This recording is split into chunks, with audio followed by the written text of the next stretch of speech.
Hi, welcome to my channel food for family. నేనైతే ఇంకొక రెసిపీతో అయితే వచ్చేసాను. అదేంటంటే బీరకాయ రోటి పచ్చడి. దీనికోసం నేనైతే ఇక్కడ బీరకాయ, పచ్చి కొబ్బరి, ఆనియన్, టమోటో, చింతపండు, కొత్తిమీర అండ్ పచ్చిమిర్చి, వెల్లుల్లి అయితే తీసుకున్నాను.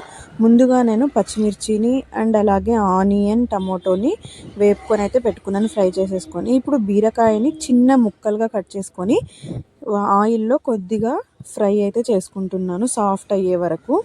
కొంచెం సేపు దీన్ని మీడియం ఫ్లేమ్లో పెట్టేసుకొని ప్లేట్ ముచ్చేసి కుక్ చేసుకోవాలి బీరకాయనైతే. బీరకాయ కుక్ అయిన తర్వాత, ఇలా బాగా కుక్ అయిన తర్వాత నేనైతే ఒక ప్లేట్లో షిఫ్ట్ చేసేసుకుంటున్నాను.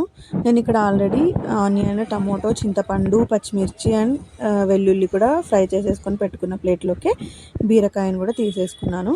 ఇప్పుడు వీటిని అయితే చల్లారనివ్వాలి. అలాగే మిక్సీలో అయితే వేసుకోకూడదు వేడివేడిగా. చల్లారిన తర్వాత ఇప్పుడు మిక్సీ జార్లోకి 1 కప్పు పచ్చి కొబ్బరి తురుము అయితే వేసుకున్నాను.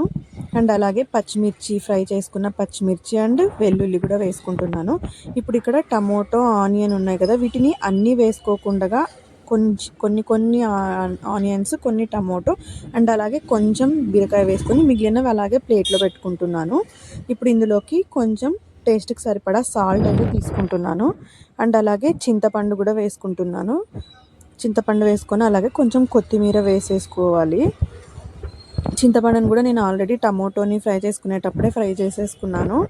ఇప్పుడు కొత్తిమీర, కడిగి పెట్టుకున్న కొత్తిమీరని కూడా ఈ మిక్సీ జార్లో వేసేసుకొని ఒక చిన్న బెల్లం ముక్క వేసేసి మిక్సీ అయితే పేస్ట్ అయితే ఫస్ట్ ఇది చేసేసుకుంటున్నాను. దీన్ని సపరేట్గా ఎందుకు వేసుకుంటున్నాను అంటే, మొత్తం అన్నీ పేస్ట్ చేసేసుకుంటే అది పల్లి చట్నీలాగా అయిపోతుంది, అంత టేస్ట్గా ఉండదు.